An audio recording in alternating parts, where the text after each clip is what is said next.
안녕하십니까, 헥사건입니다.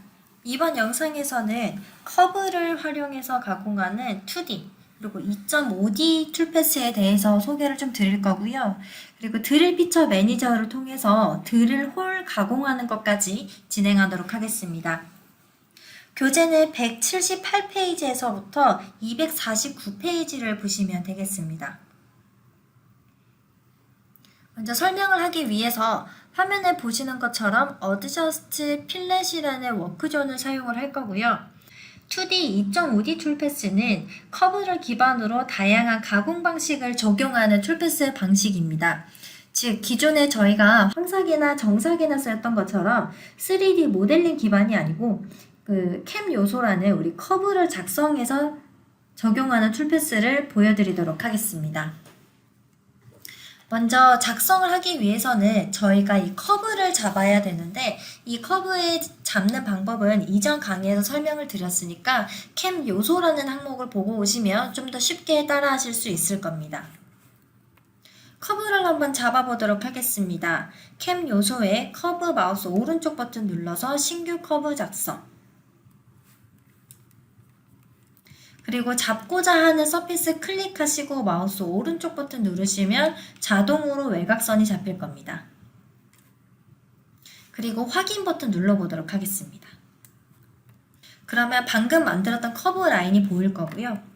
신규 툴패스 작성해서 이번엔 타입의 2축, 2.5축 가공의 프로파일 가공으로 가보도록 하겠습니다. 이 툴패스는 형상의 엣지에서 남은 스톡을 제거하기 위해서 설계된 툴패스인데요. 이 툴패스로 2D 황삭도 가능하고 2D 등고선 정삭도 가능해서 여러모로 굉장히 활용성이 높은 툴패스입니다. 프로파일 가공 선택해 주시고요. 조건 한번 넣어보도록 하겠습니다. 공구 스펙은 블로우즈 10하이 코너 1R로 그대로 가겠습니다. 나머지 가공 방법도 하향 그대로 갈 거고요. 톨러런스는 100분의 1. 제일 중요한 Z방향의 움직임 한번 보도록 하겠습니다.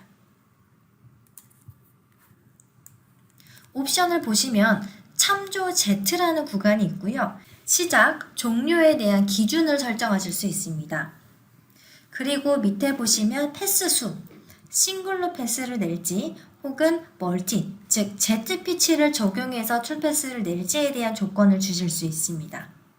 저희는 해당 조건에서 가장 기본적으로 커브에서 툴패스 종료라는 기준을 쓸 거고요. 참조 Z는 커브 기준으로 해보도록 하겠습니다.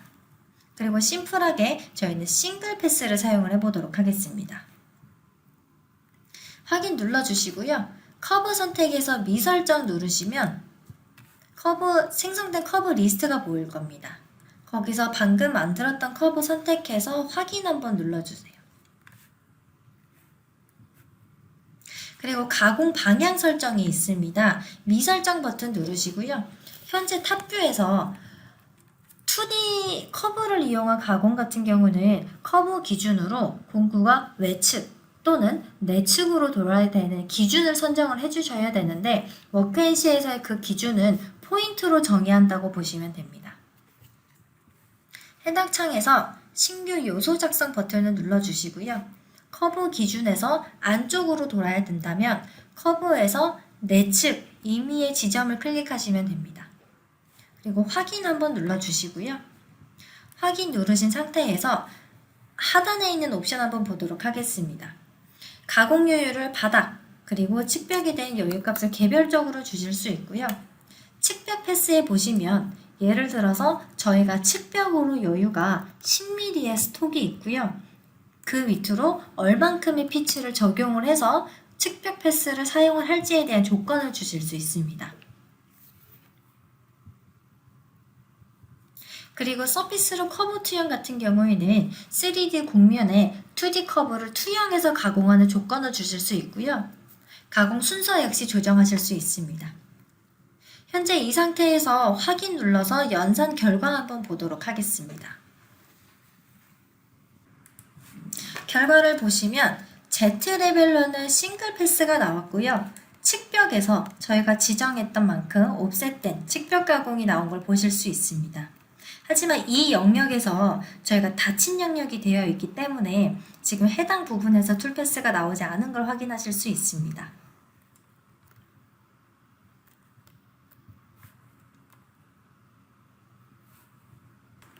그럼 이번에는 ZP치를 한번 적용해 보도록 하겠습니다.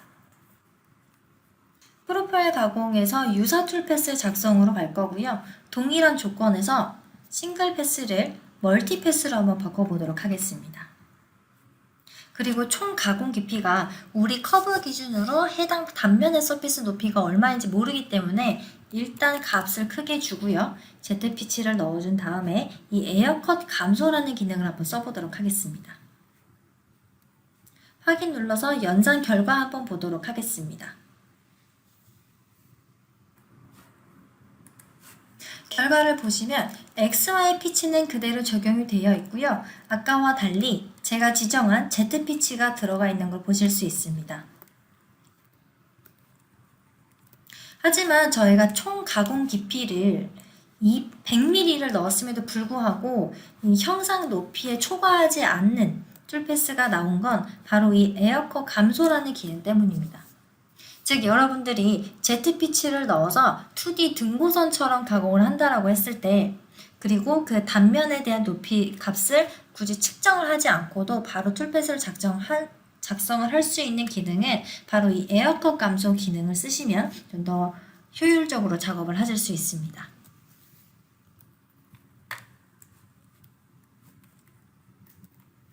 이 프로파일 가공은 다중 커브를 선택해서 작성을 하실 수도 있습니다. 예를 들어서 이 세 개의 커브를 하나의 이 머지 커브에 잡았고요. 내부는 시퀀스 3개로 나눠져 있는 상태입니다. 그리고 마찬가지로 프로파일 가공을 작성을 할 건데요. 조건을 그대로 주고요. 커브는 머지 커브를 사용해 보도록 하겠습니다. 그리고 이번에는 가공 옵션에서 개별 커브 가공 옵션을 체크를 해보도록 하겠습니다. 확인 누르신 상태에서 멀티패스를 총 가공 깊이 200mm, ZP치 1, 에어컷 감소 기능을 쓸 거고요. 측백 패스는 적용하지 않겠습니다.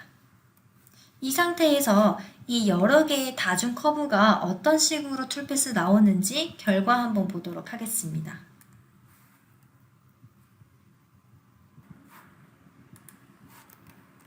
이런 식으로 사용자가 정의한 커브 수대로 워크엔진을 인식해서 2D 프로파일 가공이 되고요.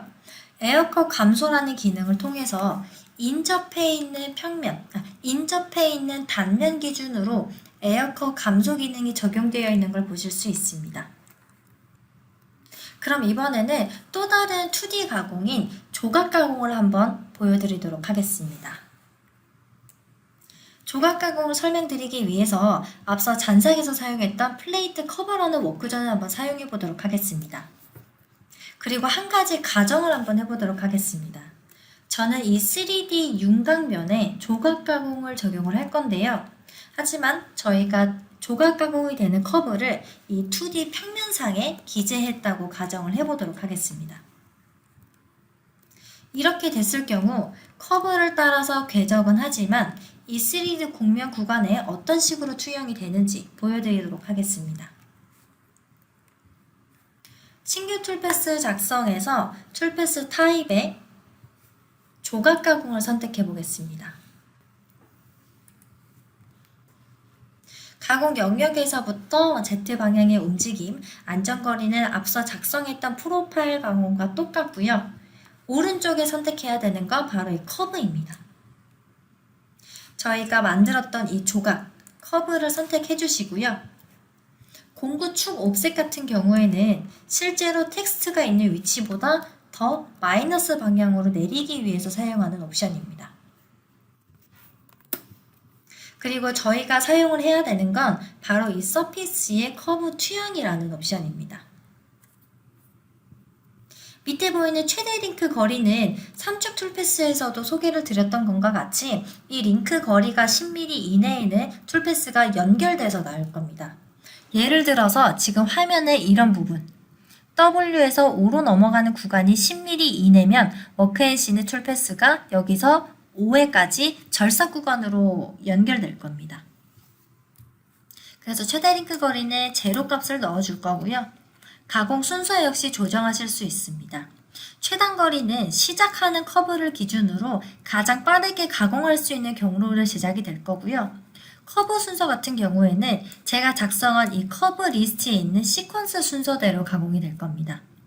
저희는 보다 빠른 가공을 위해서 최단 거리를 설정하고 공구는 좀 작은 소형 공구를 써보도록 하겠습니다. 확인 눌러서 연산 한번 해보도록 하겠습니다.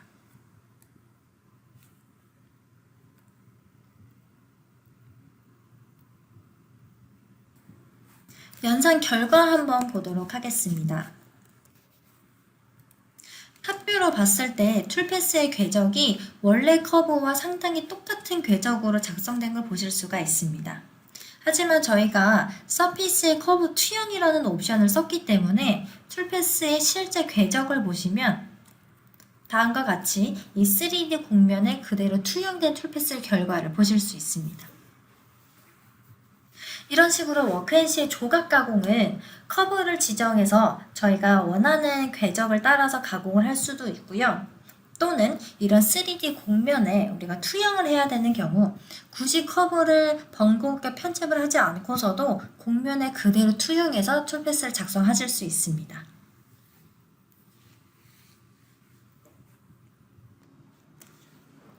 이번에는 워크앤시에서 할 수 있는 드릴, 탭, 그리고 센터링, 이런 홀 가공에 대해서 설명드리도록 하겠습니다.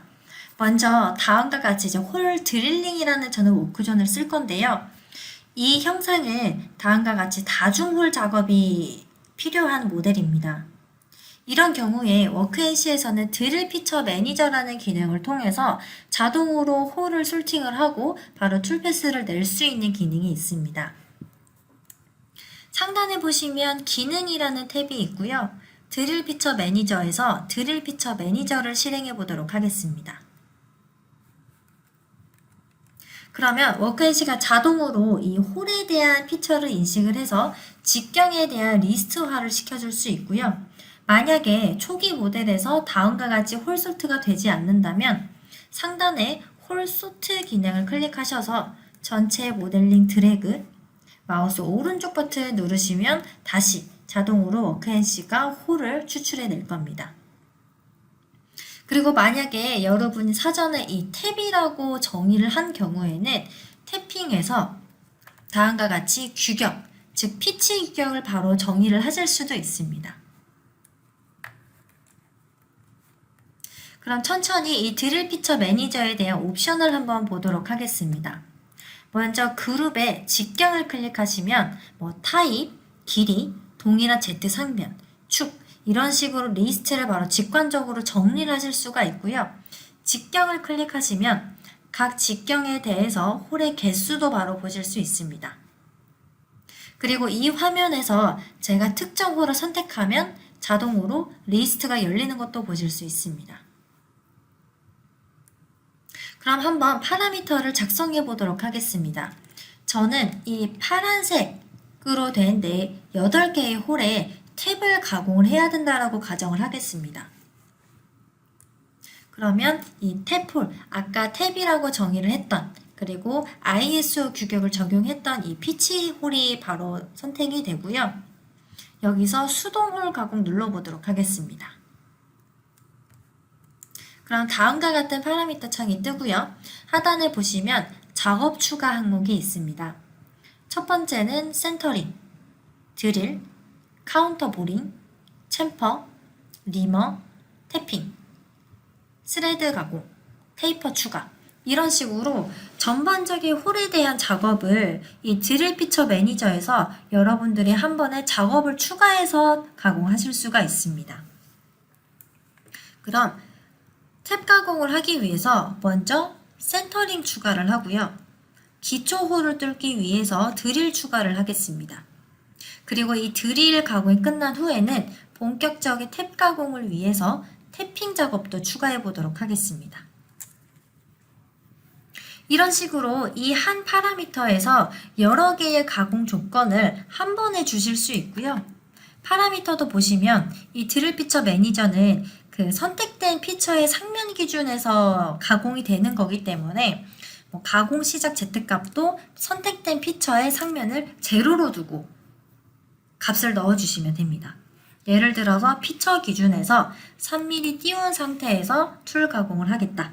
그리고 가공 깊이는 어느 정도 더 들어가겠다. 이런 조건을 주실 수가 있고요.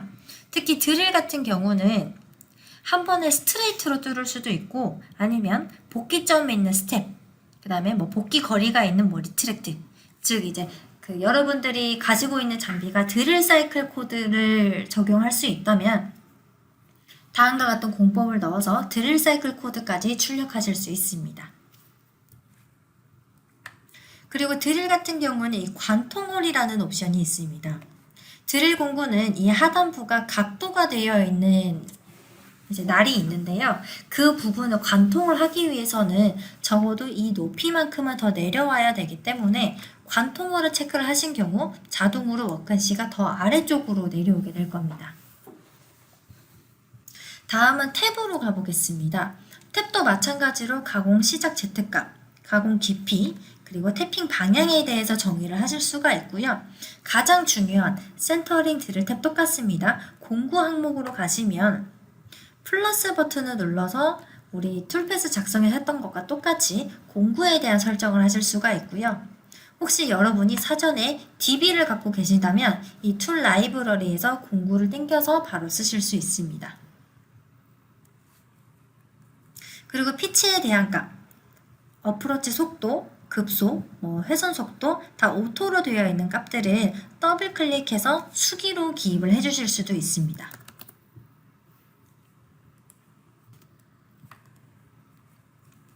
그럼 이렇게 세 가지의 공정을 추가한 상태에서 확인 한번 눌러보도록 하겠습니다. 그리고 저장 버튼 누르신 다음에 닫기 누르시면 수동홀 가공이라고 뜰 거고요. 연산 한번 돌려보도록 하겠습니다. 연산이 끝난 후에는 수동홀 가공 앞에 화살표가 생성이 될 거고요. 클릭하시면 서브 툴패스 개념으로 1.1번, 1.2번, 1.3번이라는 공정이 각각 추가가 된 걸 보실 수 있습니다. 센터링 추가가 됐고요. 드릴 가공, 태핑 가공.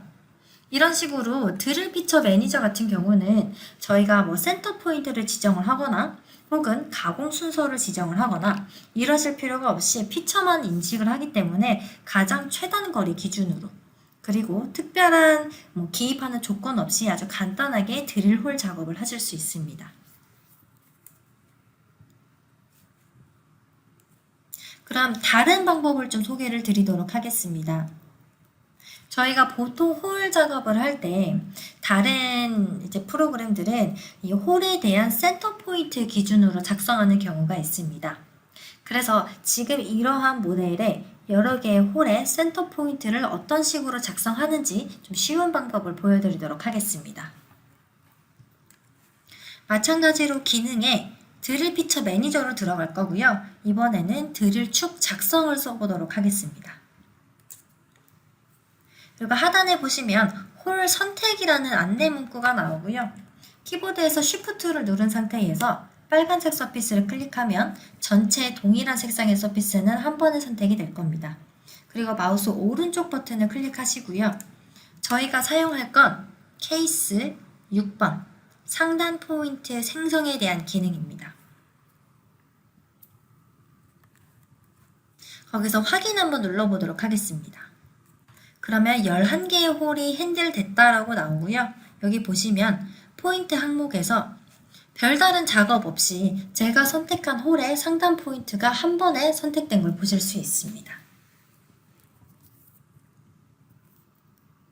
그럼 이 포인트를 어떻게 쓰는지 다른 방법의 드릴 가공을 좀 보여드리도록 하겠습니다. 기존에 사용했던 것과 같이 신규 툴패스 작성으로 가시고요. 2D 2.5축 가공에서 드릴 홀 가공을 선택해 보도록 하겠습니다. 그리고 진입 포인트, 즉 이 드릴 공구가 어느 홀의 센터 기준을 들어갈지 저희가 방금 작성했던 드릴 5X00이라는 포인트를 넣어 보도록 하겠습니다. 그리고 이 포인트 기준으로 얼만큼의 깊이를 들어갈지, 그 기준이 서피스를 할지 아니면 진입 포인트를 할지에 대한 조건도 주실 수 있습니다.